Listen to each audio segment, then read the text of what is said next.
The rain battered Seattle streets like a vengeful ghost, hammering against the windows of my mother's old office in our Queen Anne mansion. I sat in her high-backed leather chair, its worn arms cool under my palms, staring at a bank statement that felt like a betrayal carved in ink. $82 million, my mother's life's work. Her legacy for me had vanished, siphoned away in chunks to someone named Isabella Monroe. The name sliced through me, unfamiliar yet sharp, like a blade I hadn't seen coming. My heart pounded, a dull thud echoing in my ears as the storm outside howled. Mirroring the chaos in my chest, I found the statement buried in a locked drawer, hidden beneath a stack of yellowing property deeds. The transfer, dated 3 months ago, was for $1.8 million, wired to an account in Isabella's name. My fingers trembled as I flipped through more papers receipts for a private jet to Paris, a yacht docked in Miami, a diamond necklace worth more than my childhood home. Each document was a fresh wound, proof that my stepfather, Richard, had been looting my mother's fortune while I grieved her loss. The air in the room grew heavier, the faint scent of cedar from the oak-paneled walls mixing with the salty tang. A Puget Sound drifting through a cracked window. I leaned back, my breath shallow, my mother's voice echoing from years ago.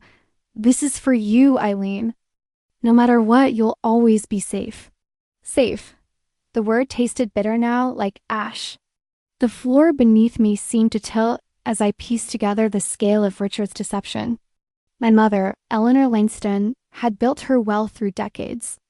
Of grit real estate deals, tech investments, a foundation for women's shelters, she'd promised me it was my future, my shield. But Richard, with his easy smile and tailored suits, had turned it into his personal playground.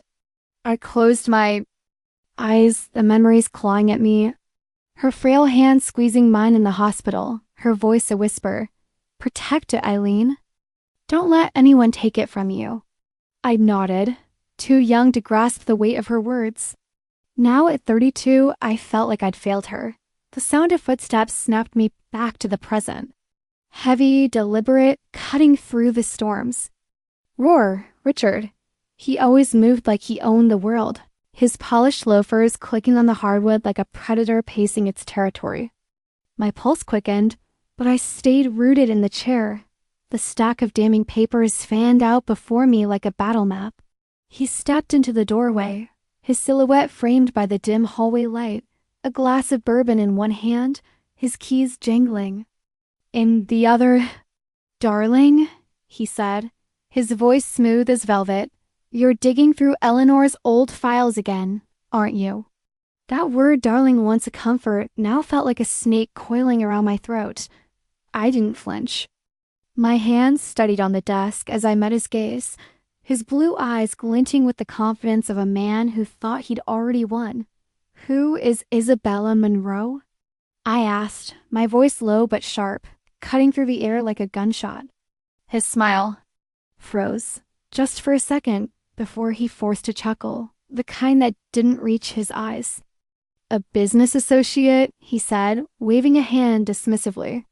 "Nothing you'd understand, Eileen. Just some financial maneuvering." I slid the bank statement across the desk, the $1.8 million transfer glaring under the lamplight. $82 million, Richard. Gone. To her. His hand paused mid-sip, the bourbon glass hovering near his lips. For the first time in years, I saw a flicker of something in his face, panic, maybe, or the realization that his house of cards was trembling. "You're mistaken," he said, his tone hardening. "You're seeing things that aren't there." "Oh, I'm seeing plenty," I shot back, shoving another document toward him, a receipt for a $500,000 penthouse lease in San Francisco, signed in Isabella's name. "You thought I wouldn't notice? That I'd just sit back while you burned through Mom's legacy?" His silence was deafening, louder than the storm outside. He didn't touch the papers.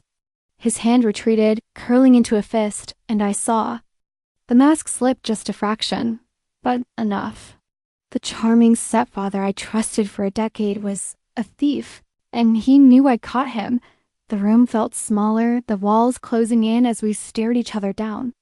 "You think you're clever?" he said, his voice dropping to a dangerous whisper. But you don't know what you're stepping into, Eileen. Walk away now, or you'll regret it.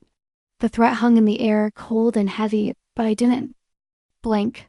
Try me, I said, my voice steady despite the adrenaline surging through me. He leaned closer, his breath sharp with bourbon, his eyes dark with something I couldn't name. You're not ready for this, he hissed. Not by a long shot. I stood, pushing past him, my shoulder brushing his as I headed for the door. The weight of his gaze followed me, but I didn't look back. As I stepped into the hallway, the storm's roar seemed to chase me, a reminder that this was only the beginning. I locked myself in my bedroom, my heart racing, and pulled out my phone. My fingers hovered over the screen before dialing a number I'd never thought I'd need: Detective Laura Bennett, a private investigator I'd found through a friend. The line rang too long, each tone stretching my nerves thinner. When she answered, her voice was calm, steady. Eileen, what's wrong? I need your help, I said, my words spilling out faster than I meant. My stepfather. He's stealing everything. I have proof. There was a pause, then a quiet, I'm on my way. I hung up, my hands shaking, and sank onto the bed. The storm outside raged on, but inside, a different kind of storm was brewing, one I wasn't sure I'd survive. The next evening, I sat in a corner booth at a diner off Pike Street, the neon glow of the sign outside flickering through the rain-streaked windows. The smell of greasy fries and burnt coffee hung in the air, mixing with the tension knotting my stomach. Laura Bennett slid into the booth across from me, her leather jacket damp from the downpour. Her eyes, sharp and unyielding, studied me like she could see every crack in my armor. You sure about this? She asked, her voice low but firm. Once we open this door, Eileen, there's no closing it. I nodded, gripping my cold coffee mug for stability. I'm sure. She slid a manila folder across the table, its edges worn, its weight heavier than it looked. I opened it, and the first photo hit me like a punch. Richard, arm around a woman with sleek blonde hair, standing outside a glass-walled condo in Miami. Isabella Monroe. Her smile was radiant, her confidence a stark contrast to my mother's weary face in her final months. The dates on the photos burned into me, some from years ago, when Mom was still fighting her illness, believing Richard was a rock. He's been at this for over a decade, Lavra said, her voice steady but grim. Isabella's not the first. There were others, 4, maybe 5 women. Cars, vacations, apartments, all paid for with your mother's money.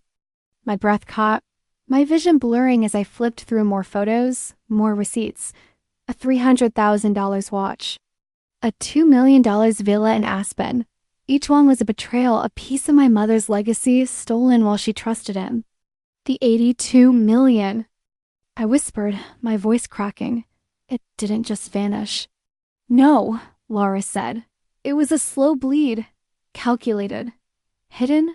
She leaned closer, her eyes softening for a moment. He's planning another transfer $4 million tomorrow. Night. If he pulls it off, that's the end of it. Your mother's fortune gone? I pressed a hand to my chest, trying to steady my breathing. The diner's hum clinking plates, murmured conversations, faded into a dull roar.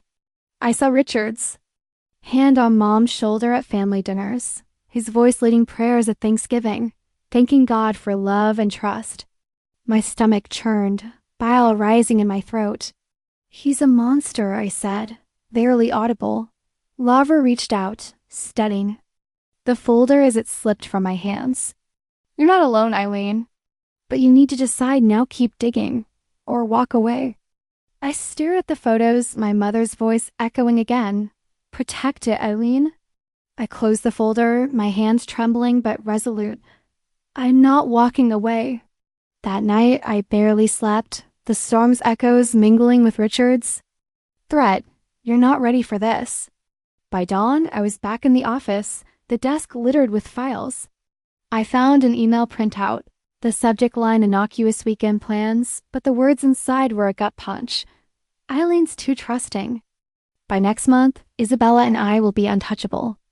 My knees buckled, and I gripped the desk to stay upright. Naive. That's what he thought of me. But he was wrong. Then came the first danger. Driving home from the diner, I noticed a black SUV tailing me through Seattle's slick streets. Its headlights loomed in my rearview mirror, too close, too steady. I turned down a side street, then another, my heart hammering as the SUV followed. I floored the gas, weaving through traffic, and lost it in the maze of Capitol Hill. By the time I parked, my hands were shaking so badly I could barely hold the wheel. Was it Richard? Someone he'd hired? I didn't know, but the fear lingered like a shadow. The second danger struck 2 nights later. I woke to a crash in my apartment, the sound of glass shattering downstairs. My pulse spiked as I grabbed the baseball bat by my bed and crept to the hallway. The living room was a mess book scattered. Drawers yanked open, my mother's files strewn across the floor. Nothing was taken, but the message was clear. Someone had been here, and they wanted me scared. I called Laura, my voice shaking as I described the scene. Get a security system. She said, now. The third danger came on a coastal drive to clear my head. The road hugged the cliffs above Puget Sound, the water glinting under a rare sunny day. I was halfway to Tacoma when my brakes failed, the pedals sinking uselessly to the floor. My car swerved, tires screeching as I yanked the wheel, barely avoiding. A plunge into the waves below. I managed to coast to a stop, my heart pounding so hard I thought it would burst. A mechanic later confirmed the brake lines had been tampered with. You're lucky to be alive, he said. I didn't feel lucky. The fourth danger was subtler, but no less chilling. A late-night call, the number blocked, the voice distorted. But venomous. Stop digging or you'll regret it. I hung up, my hands trembling, but the words burrowed into me, fueling nightmares of faceless figures and locked doors.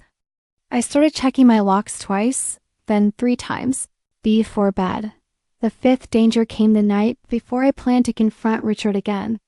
I was working late in the office, the mansion quiet except for the creak of old wood. A shadow moved outside. The window a figure, too tall to be a neighbor, lingering just beyond the lamplight. I froze, my breath catching as I dialed Barbara. By the time she arrived, the figure was gone, but footprints in the muddy lawn confirmed I hadn't imagined it. He's escalating, Lavra said, her jaw tight. Be careful, Eileen. I didn't sleep after that. Instead, I gathered every piece of evidence, emails, receipts, photos, and uploaded them to a secure cloud folder linked to my lawyer, Sarah Coleman. I typed a note, if anything happens to me, release this. It wasn't just insurance. It was a declaration. I was done being the naive girl Richard thought he could manipulate. The clock ticked closer to midnight, each second heavier than the last. I glanced at my phone, Laura's latest message glowing. He's moving the $4 million tonight. Stay sharp. Headlights swept across the driveway, cutting through the blinds. My stomach dropped. Richard's car, followed by another sleek, unfamiliar, dangerous. I peered through the slats, my breath shallow. He wasn't alone. A woman stepped out, her blonde hair catching the moonlight. Isabella. My phone buzzed again. Mavra, he's not here to talk. Get out now, but I couldn't run. Not anymore. This was my mother's house, her legacy, and I'd fight for it. The front door creaked open. Richard's footsteps heavy on the hardwood. Eileen, he called, his voice too calm, too controlled. We need to talk. My heart thundered as I slipped the flash drive into my pocket and stood, the weight of my mother's letter in my hand. This wasn't just a confrontation, it was war. And I was ready. The air in the Queen Anne mansion was thick with tension, the kind that makes your skin prickle and your pulse race. Richard's footsteps echoed closer, each one a hammer strike against my resolve. I stood in my mother's office, clutching the flash drive in one hand and her letter in the other, its words burning in my mind. Protect it, Eileen. The Seattle rain had softened to a drizzle, but the storm inside me roared louder than ever. Isabella's heels clicked behind Richard, sharp and deliberate, like a predator circling its prey. My phone buzzed in my pocket. Laura's warning. He's not here to talk, but running wasn't an option. Not now. Not when I was this close to exposing him. Richard stepped into the office, his bourbon glass replaced by a thick folder, which he slammed onto the oak desk with a force that rattled the lamp. Papers spilled out, contracts with my name scrawled.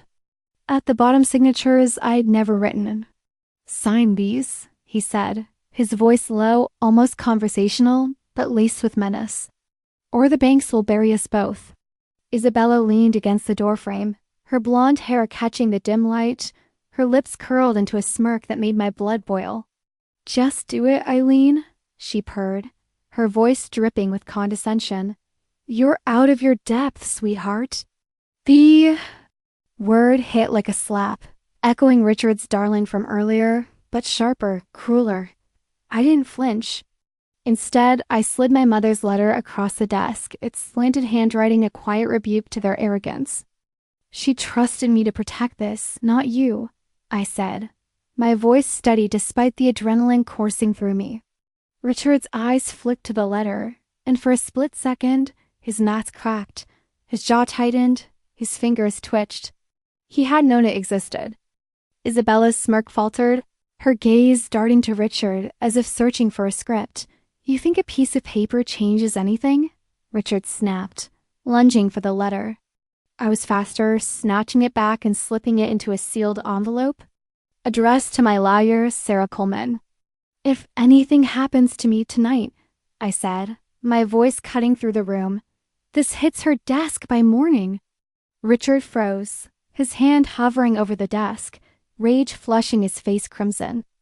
Isabella scoffed, but her eyes betrayed a flicker of unease.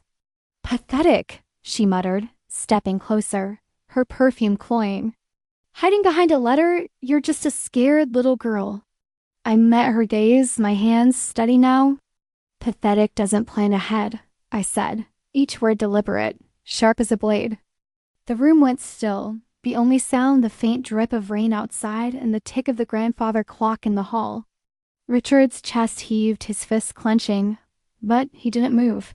He was calculating, not commanding, and for the first time, I felt the balance of power shift. Then the doorbell rang long, urgent, cutting through the silence like a siren. Richard stiffened, his eyes narrowing. Isabella's composure cracked, her hand gripping the doorframe. Through the intercom, a voice rang out, calm but unyielding. Eileen Langston, are you safe? Lavra Bennett. My heart surged, relief flooding. She'd come earlier than planned. Her timing a lifeline in the suffocating tension that Richard forced to laugh, stepping toward the door with the confidence of a man who still thought he could charm his way out. Detective, perfect timing, he called, his voice syrupy. Eileen's confused. These documents, he gestured to the forged contracts, prove she signed away her rights years ago. I held my breath as Lavra entered, her leather jacket glistening with rain, her eyes scanning the room like a hawk. She didn't acknowledge Richard's words, just took the folder from his hands and flipped through it, her face unreadable. I reached into my pocket, pulling out the flash drive I'd guarded like a relic. Before you believe him, I said. Setting it on the desk, look at this. Laura plugged it into her tablet, and within seconds, the screen lit up with bank records, wire transfers, and receipts, Isabella's name repeated like a mantra. A $600,000 yacht lease. A $1.2 million condo in Miami. Digital signatures in her handwriting. Isabella's face drained of color, her voice cracking as she spun toward Richard. You said no one would find out? She hissed, her veneer shattering. You promised me everything. Shut up, Isabella, Richard snapped, but his voice lacked its usual bite. She didn't listen, her hands shaking as she pointed at the screen. I gave up my life for you. The room pulsed with their unraveling, the air electric with betrayal. I stood, pushing my chair back with deliberate calm. 3 generations built this fortune, I said, my voice steady, each word a stake in the ground. You thought I'd let you burn it down? Not anymore. Lavra gave a subtle nod, her eyes meeting mine, a silent acknowledgement that the tide had turned. Then, from the doorway, another voice cut through, soft but piercing. "It's about time." I turned to see Ellen, my mother's oldest friend, her silver hair catching the light, her phone raised with the recording app glowing. "I've been taping since I walked in," she said, her voice steady. "By sunrise, Seattle will know the truth." Richard's fist slammed onto the desk, the glasses rattling. "You think anyone will care about your little stunt?" He roared, but his voice cracked, betraying desperation. Isabella edged toward the wall, her confidence gone, her eyes wide with the realization she was tied to a sinking ship. "I didn't. Didn't need to." "You can lie, forge papers, scream all you want," I said, my voice low but uncheckable. "The truth doesn't bend, Richard, not this time." His face was inches from mine now, his breath hot with fury. "This isn't over," he growled, his words meant for me alone. "You'll pay for this, Eileen." A chill raced down my spine, but I held his gaze, refusing to blink. The room felt like it was holding its breath, the storm outside a distant murmur compared to the war unfolding within these walls. The next morning, I sat in Sarah Coleman's law office, a sleek downtown high-rise with floor-to-ceiling windows overlooking Elliott Bay. The city sparkled under a rare clear sky, but the weight of the night before pressed down on me. Richard's threat echoed in my mind, a dark promise that kept me awake, checking the locks on my apartment door until dawn. Sarah, a sharp-eyed attorney with a reputation for dismantling liars, spread out the flash drive's contents on her desk bank. Records, receipts, photos of Richard and Isabella. "This is airtight," she said, her voice calm but firm. "But he's not done fighting. He's got connections, Eileen. Be ready." I nodded, my hands clasped tightly in my lap. Ready. I wasn't sure what that meant anymore, not after the dangers that had already come. The black SUV tailing me through Capitol Hill, the break-in at my apartment, my mother's files strewn like a warning. The tampered brakes on that coastal drive, nearly sending me into the sound. The anonymous call, its distorted voice chilling me to the bone. The shadowy figure outside the mansion, watching me through the rain. Each incident had chipped away at my sense of safety, but they'd also hardened my resolve. I wasn't the naive girl Richard thought he could break. That afternoon, I returned to the mansion, the office now a battlefield of scattered papers and memories. I found a locked drawer I'd overlooked before, hidden beneath a false bottom in my mother's desk. Inside was a small safe, its combination a date I knew by heart, my mother's birthday. My hands trembled as I turned the dial, the click of the lock releasing a flood of anticipation. Inside was a journal, its leather cover worn but intact. My mother's handwriting filling every page. The final entry, dated a month before her death, read, "Eileen, if you're reading this, you've found the truth. Richard's not who he seems. Protect what's yours. I love you." Tears burned my eyes, but I didn't let them fall. Instead, I tucked the journal into my bag, its weight a reminder of the promise I'd made. But as I stood, the lights flickered, then died, plunging the room into darkness. My heart lurched. The mansion's power had never failed, not even in the worst storms. I grabbed my phone, its flashlight casting eerie shadows across the walls. Footsteps echoed downstairs, heavy, deliberate, not the creak of old wood, but the tread of an intruder. I slipped into the hallway, my breath shallow, the baseball bat from my bedroom now in my hands. The footsteps grew louder, closer, stopping just beyond the staircase. "Eileen?" A voice called, low and unfamiliar, sending ice down my spine. Not Richard, someone else. I backed into the office, locking the door, my fingers fumbling as I dialed Laura. "Someone's in the house," I whispered when she answered. "Get here now." Minutes later, Laura's car screeched into the driveway, her flashlight cutting through the darkness as she stormed inside. The footsteps had vanished, but the front door hung open, rain pooling on the hardwood. "They're gone," Lavra said, her jaw tight. "But this wasn't random. Check the safe." I rushed back to the office, my heart sinking as I saw the Safe storage jar, the journal's still inside, but the lock tampered with. Whoever it was, they'd been after my mother's words, and they'd almost succeeded. The next day, I met Laura at a coffee shop near Pike Place Market, the bustle of tourists a stark contrast to the knot in my chest. She slid a photo across the table, a grainy security image of a man in a hooded jacket outside the mansion, timestamp from the night before. No clear face, she said, but he's tied to Richard. A fixer, maybe. Someone he hired to scare you off.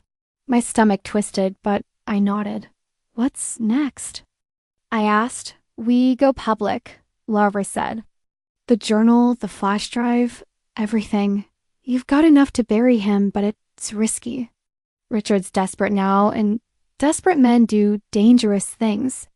I thought of my mother's tired eyes. Her whispered plea, protect it. I thought of the women who'd been betrayed, their stories echoing mine. Do it? I said. Let's end this.